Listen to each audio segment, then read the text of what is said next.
5 හෝ ඊට හරි අපි කතා කරන්නේ තර්කන නාම ගැන. සාමාන්‍ය රජයේ උසස් තරඟ විභාග එක්ක බුද්ධි පරීක්ෂණ ප්‍රශ්න පත්‍රයේ තර්කන නාම සඳහා වෙච්ච ප්‍රශ්න කිහිපයක් තියෙනවා. අතරම අඩුම ප්‍රශ්න 5ක් හරි ඊට වැඩි ගණනක් හරි තියෙනවා. ඉතින් මේ ප්‍රශ්න 5 හෝ ඊට වැඩි ගණන කරන්න අපි තර්කන නාම ගැන හරියට දැනගෙන ඉන්න ඕනේ. එතකොට තර්කන නාමයක් කියන්නේ මොකක්ද කියලා බලමු. තර්කන නාමයක් කියලා කියන්නේ එක්තරා නම් දරන කීප දෙනෙක් ඔවුන්ගේ පදිංචි නගරත් ඔවුන්ගේ කැමති ක්‍රීඩාවන් ඒ වගේම ඔවුන්ගේ රැකියාවන් වැනි කාරණා අනුව ගලපන එකට.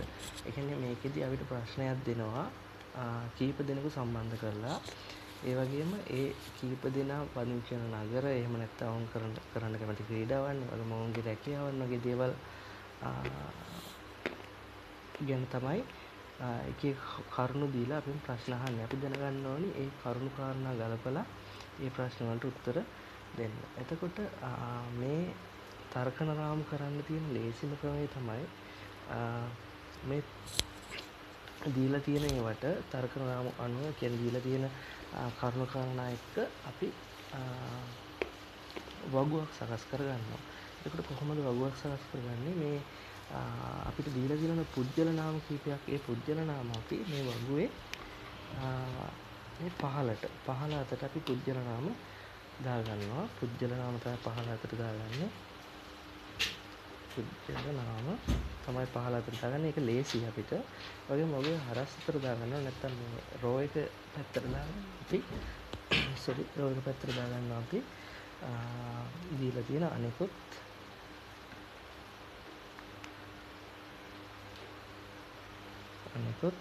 කාරණා. උදාහරණයක් විදිහට මම හිතන්නකෝ පුජ්‍යල නාම කීපයක් දීලා තියෙනවා කියලා ABC කියලා. අපි මේක වගුවේ දාගන්නේ පුජ්‍යල නාම කීපයක් දීලා තියෙනවා නම් ABC කියලා. අපි මේක වගුවේ දාගන්නේ මෙන්න මේ විදිහට පහළ අතට. ඒ වගේම අනිත් අතට අපි දාගන්න උදාහරණයක් විදිහට අපි හිතමුකෝ මේ ABC කියන තුන්වෙනා හදාරන විෂයන් ගැන දීලා තිබ්බා කියලා. චිත්‍ර, නැටුම්, සංගීත කියන විෂයන් ගැන දීලා තිබ්බොත් මෙන්න මේ විදිහට තමයි වගුව සකස් කරගන්නේ. මේ පැත්තට අපි දානවා පහළට දානවා පුජ්‍යල නාම. ඒ වගේම මේ පැත්තට දානවා අපි දීලා තියෙන අනිකුත් මේ හා සම්බන්ධ සංසිද්ධි ටික. එතකොට මේ කාරණාවල්දී අපි සැලකිලිට ගන්න ඕනි දේවල් කීපයක්ම තියෙනවා. අපි ප්‍රශ්නයක් එක්ක ඒ ටික බලමු. මේ ප්‍රශ්නයක් තියෙනවා. ඡේදයේ කියවා අසා ඇති ප්‍රශ්න වලට පිළිතුරු සපයන්න. ABCD E යන පස් දෙනා සංගීතය, නාට්‍ය, චිත්‍ර, විද්‍යා, ගණිතය යන අංශ පහට අයත් වෙනවලු. හැබැයි වරහන් ඇතුලේ තියෙන අනුපිළිවෙලින් නෙමෙයි කියලා. අනුපිළිවෙලින් නෙමෙයි කියලා. ඒ කියන්නේ මේකෙත් ලොකු වැදගත්කමක් තියෙනවා. මොකද්ද මේ අනුපිළිවෙලින් නෙමෙයි කියන්නේ? මේ A කියන එක්කෙනා කොයිම වෙලාවක සංගීතය හදාරන්නේ නැහැ. B කියන එක්කෙනා කොයිම වෙලාවක චිත්‍ර හදාරන්නේ නැහැ. මේ තියෙන අනුපිළිවෙලට මෙයාලගේ මෙන්න මේ දේවල් සෙට් වෙන්නේ නැහැ කියන එක තමයි මේ කියන්නේ අනුපිළිවෙලින් නෙමෙයි කියන එක. දැන් ඊට පස්සේ අපිට දීලා තියෙනවා තවත් පොයින්ට් කීපයක්. ඒ තමයි A සංගීතය හෝ නාට්‍ය නොවේලු. B චිත්‍ර හෝ නාට්‍ය නොවේලු. D විද්‍යාව හෝ චිත්‍ර නොවේලු. C කියන ගණිතය නෙමෙයිලු. E කියන්නේ විද්‍යාව හෝ ගණිත නෙමෙයිලු. B හා C කියන විද්‍යාව හෝ නාට්‍ය නෙමෙයිලු. B C හා E කියන සංගීත නෙමෙයිලු. එහෙමනම් අපි ගන්නවා විද්‍යාඥයා කවුද? චිත්‍ර ශිල්පියා කවුද? නාට්‍ය ශිල්පියා කවුද? ගණිතඥයා කවුද සහ සංගීතඥයා කවුද කියලා. ඉතින් අපිට මේ ප්‍රශ්නේදී පුජ්‍යලිය හම්බ වෙනවා පස් දෙනෙක්. ඒ තමයි මේ A B C D E කියන පස් දෙනා.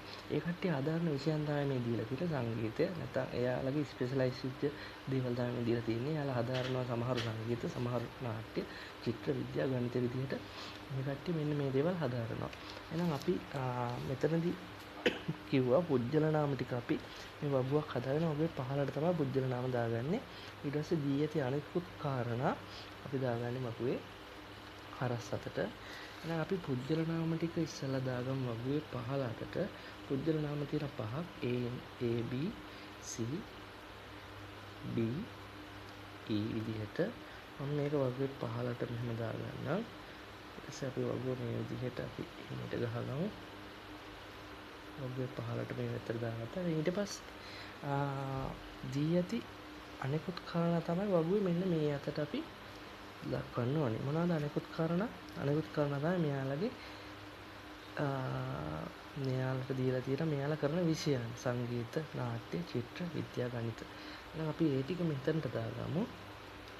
මේ අතට වගුවේ මේ අතට සංගීත ඉස්සලම තියෙන සංගීත අපි මේ පිළිවෙලට තමයි දාගන්නේ. ඉස්සලම තියෙන සංගීත, ඊට පස්සේ නාට්‍ය, ඊට පස්සේ චිත්‍ර නාට්‍ය, ඊට පස්සේ චිත්‍ර වලට පස්සේ විද්‍යා, ගණිත. චිත්‍ර වලට පස්සේ අපි විද්‍යා,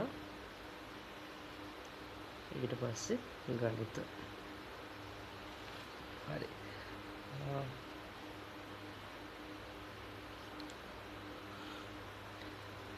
එතකොට දැන් අපි වගුව හදලා ඉවරයි. මෙන්න මේ විදිහට අපේ වගුව අපිට හම්බ වෙන්නේ. මොකද්ද? මේකේ තියෙනවා මේ පහළ අතර තියෙන පුජ්‍යලයන්ගේ නම් A B C D E විදිහට මේ අතර තියෙනවා පුජ්‍යලයන්ගේ ඒ හදාගෙන විෂය.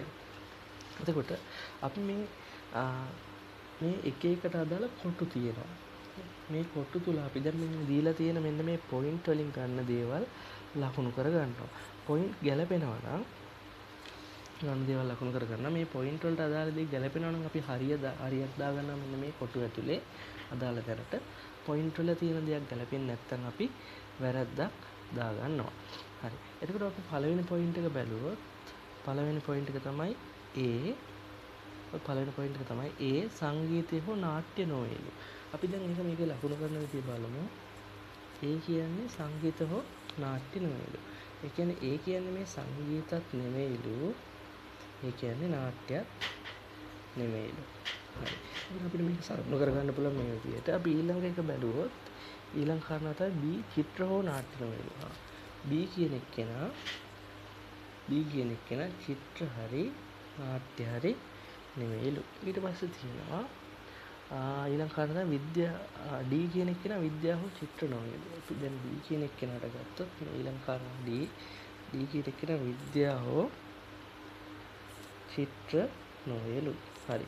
ඊළඟ කාරණාව තමයි C ගණිතය නොවේලු. C කියන එක්කෙනා කොහොමවත් ගණිතය නොවේලු. C කියන එක්කෙනා ගණිතය නෙමෙයි කියන එක ලකුණු කරගන්නවා.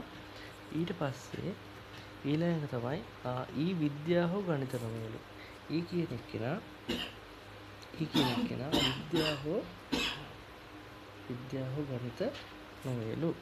ඊට පස්සේ B හා C විද්‍යාව හෝ නාට්‍ය නොවේලු.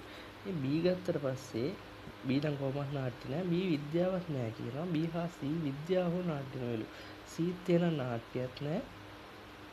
C කියන එක්කෙනා නාට්‍යයක් නෑ. විද්‍යාවක් නෑ. C කියන එක්කෙනා නාට්‍යයක් නෑ. විද්‍යාවක් නෑ. මෙන්න මේ විදිහට තමයි එන්නේ. ඊට පස්සේ අවසාන එක තියෙනවා B C හා E සංගීත නොවේලු. B C හා E. මෙන්න B කියන එක්කෙනා සංගීත නෙමෙයිලු. C කියන එක්කෙනා සංගීත නෙමෙයිලු. E කියන එක්කෙනා සංගීත නෙමෙයිලු. එතකොට අපි මේ දීලා තියෙන කරුණු වලින් මෙන්න මේ විදිහට අපි අපේ වගුව සකස් කරගත්තා. එතකොට පළවෙනියට මේ කාරණා ගැන සැලකිල්ල ගත්තට පස්සේ මේ තියෙන මෙයාලා නොකරන දේවල් නේද? අපි වැරදි විදිහට ලකුණු කරලා තියෙන මෙයාලා නොකරන දේවල්. එහෙනම් අපි කරන දේවල් වලට හරි දාගමු. එතකොට සංගීත කියන එක්කෙනා සංගීත කියන විෂය මේ A කරන්නේත් නැහැ, B කරන්නේත් නැහැ, C කරන්නේත් නැහැ, E කරන්නේත් නැහැ. හොඳට මතක තියාගන්න ඕන ඔයාලට අපිට තර්කන රාමුවක ලබා දෙන ප්‍රශ්නයකදී මේ එක්කෙනෙක්ට කර හැක්කේ එකක් විතරයි. එහෙම නැතුව මේ එක්කෙනෙක්ට කරන්න පුළුවන් එක දෙයක් විතරයි. එහෙම නැතුව දෙක තුනක් කරන්න පුළුවන් නම් අපිට ඒක ප්‍රශ්නේ දෙනවා. ඒක නිසා හොඳට මතක තියාගන්න ප්‍රශ්න දීලා නැත්තම් එක්කෙනෙක්ට කරන්න පුළුවන් එකක් විතරයි. එහෙනම් මේ සංගීත කියන විෂය A B C කියන ඔක්කොම කරලා තුන් දෙනාම කරලා නැහැ. ඒ වගේම E කරලා නැහැ. එහෙනම් කවුද සංගීත කරන්නේ? B විතරයි. D විතරයි. අපිට මේ විදිහට ගත්තට පස්සේ එක්කෙනෙක් එක දෙයක් කරන නිසා මේක දැන් ඊළඟට එක පුරව ගන්න එච්චර අමාරු නැහැ. එතකොට මේක අපි මෙතන චිත්‍ර කියන විෂය ගත්තොත් මේ කට්ටිය කවුරුත් චිත්‍ර කරන්නේ නැහැ. C විතරයි චිත්‍ර කරන්නේ. නේද? එහෙනම් මේ පැත්තට ගත්තොත් විද්‍යාව කරන එකන කරන්නේ A කියන එක්කෙනා. විද්‍යාව විෂය කරන්නේ A. ඊට පස්සේ මේ විදිහට අපි පුරව ගත්තොත් ඉතිරි දේවලුත් එතකොට දැන් මෙතන හරියක් තියෙන නිසා මේ ඔක්කොම වැරදි. හරි තියෙන ඉදිරි තැන් වලට අපිට වැරදි තමයි දාන්න වෙන්නේ. මොකද එක්කෙනෙක් කරන්නේ එක විෂයක් නිසා. එහෙනම් මෙන්න මෙතනට ඔක්කොම වැරදි තියෙන මේ හරියට විතර හරියක් එනවා. එතකොට මේ අපිට වෙලා තියෙන එහෙනම් මෙතනට එනවා. එහෙනම් අවසානට මෙන්න මේ විදිහට තමයි අපේ මේක සම්පූර්ණ වෙන්නේ. හරි. එතකොට අපෙන් අහනවා ප්‍රශ්න ටිකක්. දැන් අපේ වගුව සම්පූර්ණයි. මේ වගුව සම්පූර්ණ නිසා අපෙන් අහන ප්‍රශ්න ටිකක් බලන්න අහනවා විද්‍යාඥයා කවුද කියලා. හරි. විද්‍යාඥයෙක් වෙන්නේ අනිවාර්යෙන් විද්‍යාව කරන එක්කෙනානේ. ඒක අපි බලනවා විද්‍යාඥයා කවුද කියලා. අංක 1ට උත්තරය තමයි විද්‍යාඥයා.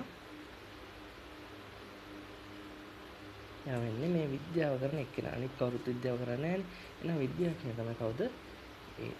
ඊට පස්සේ අංක 2 වෙනි ප්‍රශ්නයට අපි ගියොත් දෙවෙනි ප්‍රශ්න අහනවා චිත්‍ර ශිල්පියා කවුද කියලා. චිත්‍ර ශිල්පියා වෙන්නේ චිත්‍ර කරන එක්කෙනා අනිවාර්යෙන්. චිත්‍ර කරන්නේ මෙතන C කියන එක්කෙනා. මේ C කියන එක්කෙනා තමයි චිත්‍ර කරන්නේ. එහෙනම් අපි චිත්‍ර ශිල්පියා C විදිහට අපි දානවා. ඊට පස්සේ තුන්වෙනි ප්‍රශ්නට ගත්තොත් තුන්වෙනි ප්‍රශ්නේ නාට්‍ය ශිල්පියා කවුද කියලා අහනවා. නාට්‍ය ශිල්පියා නාට්‍ය කරන එක්කෙනා තමයි නාට්‍ය ශිල්පියා වෙන්නේ. නාට්‍ය ශිල්පියා තමයි එතකොට මෙතන E කියන එක්කෙනා තමයි නාට්‍ය ශිල්පියා.